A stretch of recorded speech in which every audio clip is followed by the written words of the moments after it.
Hey YouTube, here's Grim Reaper 1312 Today is a really weird day. It's Sunday and I got no motivation at all until someone said to me, "Hey, what did you record today?"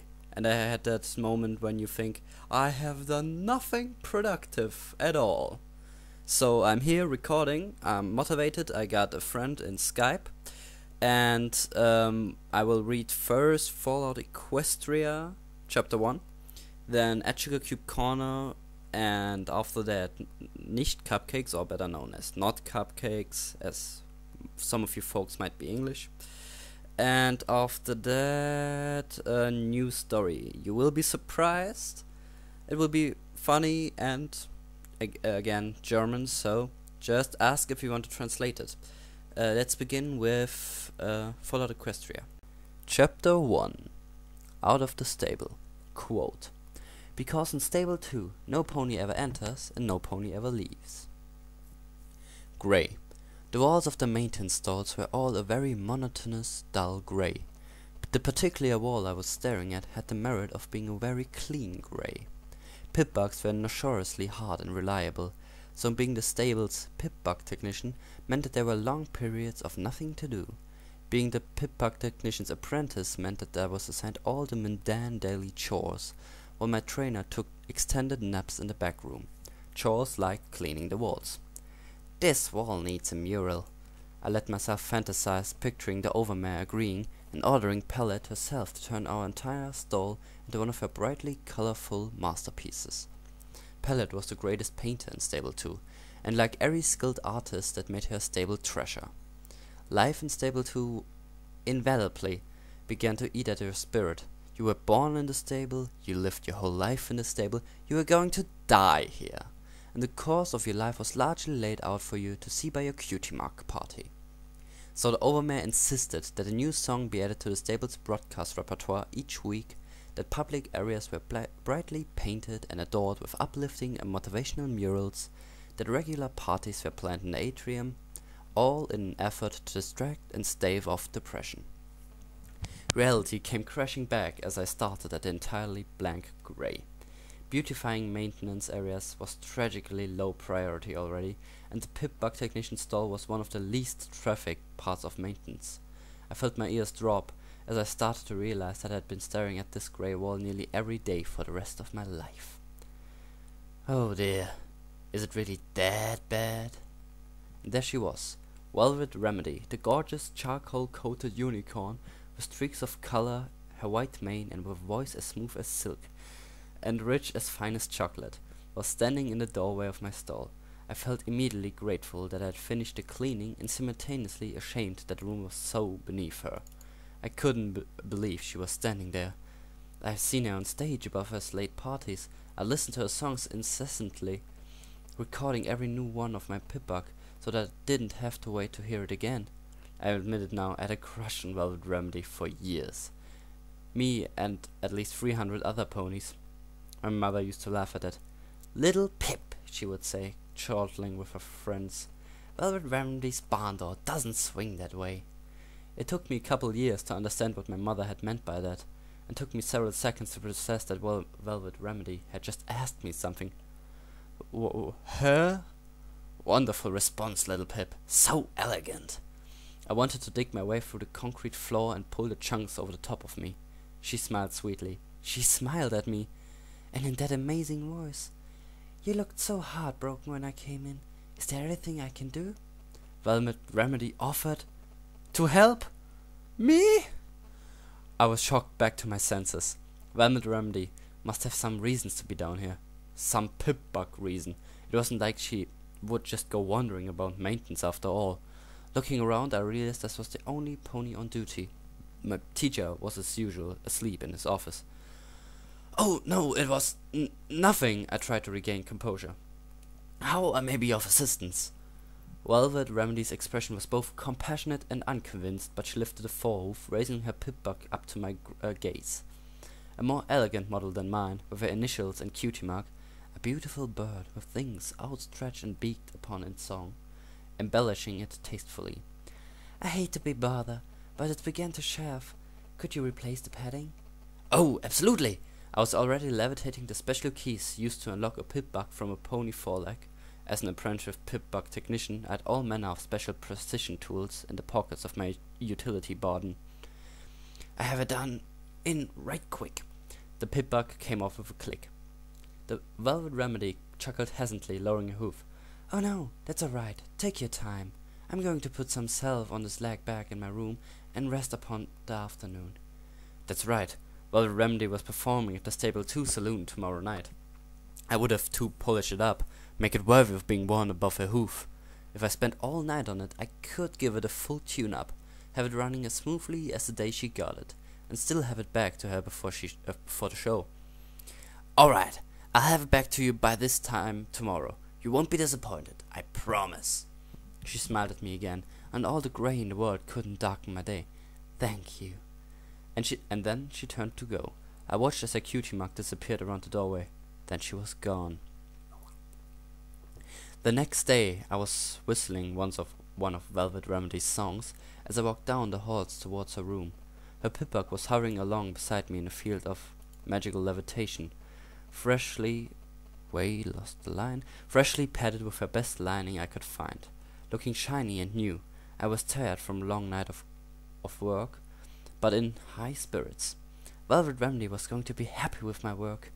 Turning the corner, I was startled out of my reverie by the mass of ponies gathered outside Velvet Remedy's room. Damn, I was going to have a battle my way through hoof print seekers and paparazzi. Levitating the pip-bug higher, I started to shove my way into the crowd. She's gone! How could she leave? The hushed voices and panicked whines around me grew alarming. Why would she abandon us? Gone? Velvet Remedy was gone? And then the word that stopped me cold. I didn't think that stable door even could open. She was gone outside? Don't worry, Aripony, boomed the voice of the overmare from somewhere in the crowd. I have the tag of each and every pony in the stable. I will personally send out a rescue party. We'll have our velvet back by the end of the day. Worry not. I felt I was running in cold, wet cement. My gaze slowly moved up towards the pip-bug floating above me. I lowered my head, slowly trying to back out of the crowd, curling the floating pip-bug close. When the overmare brought up Velvet Remedy's tag, it would lead every pony not to Velvet, but to her pip-bug sitting in the maidens. With a thump, I backed into some ponies, startling enough that the levitation field evaporated in a poof, and the clean and shiny pip-bug clattered to the floor. Turning, I found myself eye to eye with the overmare. She didn't speak, her gaze turning to the pip-bug on the ground, Velvet Remedy's initials and cutie mark clearly visible. What is this? The overmare spoke slowly, dangerously. All eyes turned to me. I could feel every pair of eyes. Nobody spoke. The silence bore down like a lead blanket. My mouth went dry. I couldn't find my voice. I didn't need to. I could feel the wave of loathing, dozens of Velvet Remedy's fan ponies, and I was the pony holding the reason why their idol was lost to them. The overmare's voice was slow and surprisingly gentle. Take it and go to your room, swiftly. She didn't need to tell me twice. I lay on my bed that evening, poking at Velvet Remedy's pip-bug as the radio in my own played yet another reiteration of the tragedy of the day. I couldn't believe it. Velvet Remedy was gone. I couldn't understand. How could she leave? Why would she go? The door out of Stable 2 was closed and sealed. Only the overmare knew the secrets to opening it, assuring it even could open, which obviously it could. But why? No pony really knew what was outside, if there was anything out there at all. Historical books suggested the world outside was blasted, lifeless, and poisonous. That was, at least, the common and logical assumption. But a ghost story some pony told at my first and only slumber party had given me horrible nightmares and still lurked in the shadows of my head. A tale of a pony who somehow got the stable door open and stepped outside, only to find out that there was no outside, just a great nothingness that whisked the pony away, devouring her soul so that she was nothingness too. Empirically, I knew that wasn't the case, but a mental image still haunted me. The two things I did understand was that Velvet Remedy had gotten me to remove her pip-bug, so the overmare couldn't track her with it, and that I was screwed. Being the smallest pony my age and the last to get my cutie mark did not facilitate building friendships with my peer ponies. Mother honestly didn't help either, nor did waking up screaming at my first slumber party, so I was used to being alone. But I'd never had enemies before. I'd been beneath the notice of other ponies, but I'd never had one hate me. I really couldn't blame them either, even though it totally wasn't fair. They were upset and hurt and needed a scapegoat. The news hadn't mentioned me by name, just Velvet Remedy's custom-decorated Pip-Bug was found in the possession of a Pip-Bug technician pony. But with a whole 2 of us, it wasn't hard for every pony to figure out. Cutting words again. Even without the scene outside her room earlier. The overmare was speaking onto the radio. We are all feeling this loss, but I wanted to remind every pony that Velvet Remedy chose to do this. She chose to leave her home, to abandon us, her family. She betrayed my trust, and she betrayed yours. Just as she betrayed the trust of the pony who she tricked into removing her Pip-Bug, ensuring we could not find her. I know many of you are angry or hurt. I urge you to direct that anger where it truly belongs. As thankful as I was for her words, it wasn't going to change the resentment that I would face every day. Even if every pony kept it to themselves, it hung in the air like old smog.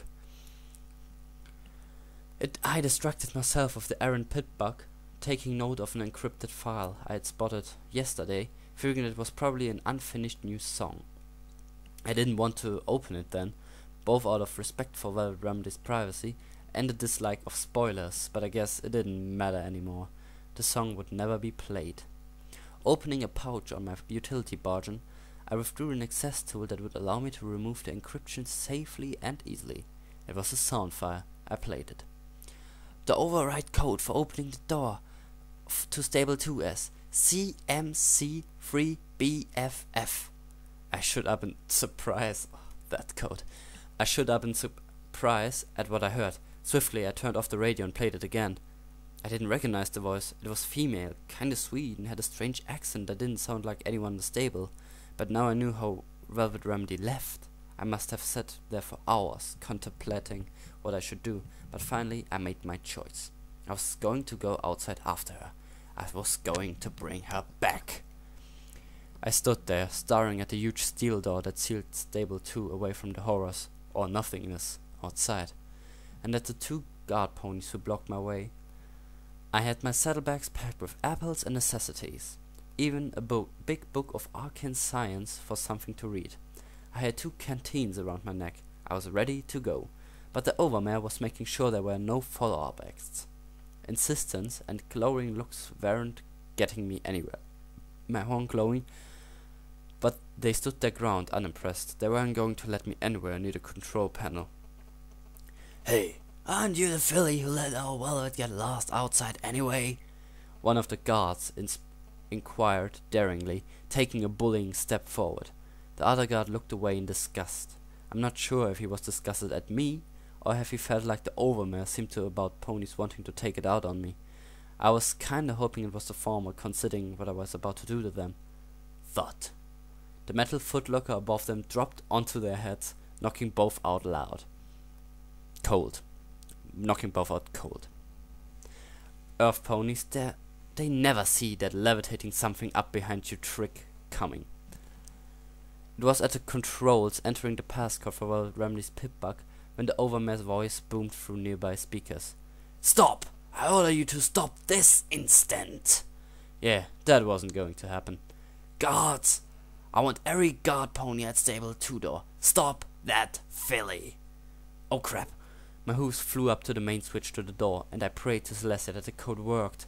Then with all my strength I threw the switch. A loud clanging filled the air, followed by a hissing of steam and a great rumble that shook the room, as I watched the massive bolt that held the door from stable 2 shut slide back. A huge hinge arm swung open, attaching itself to the door, and with a teeth-hurting squeal, pulled the massive steel door out and away. Randomly, I found myself thinking in my mother's voice, Stable 2's barn door doesn't swing that way. The door of Stable 2 wasn't supposed to swing at all.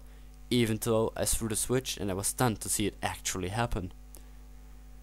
"You don't have to do this, little Pip, isn't it?" The old man's voice kicked me out of my stupor. I could hear the hooves of galloping guards drawing near. I took a step towards the door. "Don't worry, I'll bring her back." "No, you won't. If you leave here, you'll never be let back in." For a moment, the unfairness stung. The overman was willing to send out a search party to bring Velvet Remedy back, but then Velvet was special, and I was not. Part of me wanted to turn back right there, crawl back to my room, and dreary but safe life. Drawing myself up, I stepped out the door. With a final hiss and clang, the steel door of Stable 2 closed irrevocably behind me. I don't know what I expected to find just beyond the door, but it certainly wasn't this long, dark hallway that smelled of rotting timbers and sepulchre air. It was no longer in the stable, but I wasn't outside yet either. I was in limbo. I turned on my pip-box light and recoiled with a gasp as the skeletons of long-dead ponies which littered in the hall. The outside of the stable door was marred from where ponies had slammed on it until their hoofs cracked and shattered trying to get in. Moving forward quickly, I discovered that the hallway opened in an old room, with stairs leading up to a horizontal door with a shattered lock. The entrance from the outside world in the stable door had been cleverly disguised as a door to a humble apple cellar, and by disguise I meant that the person who built it had been building an apple cellar. Taking a deep breath, I trotted upstairs, swung open the cellar door, and stepped outside. Footnote: level up. New perk: Cherche la Filie. Plus 10% damage to the same sex and unique dialogue options with certain ponies. So this was chapter 1 of Fallout Equestria. These texts are so difficult for me to read because there are words in it I don't even understand, but I try to read them to you. I hope it was fun to hear. That level up note at the end, I hope it will be a future in the next chapters too, because it's very nice to have such similarity to the games. Okay. Now I will get to the fanfiction at Sugar Cube Corner. That will be a little grimdark again, a little bit horror, you know the trick. So, see you again.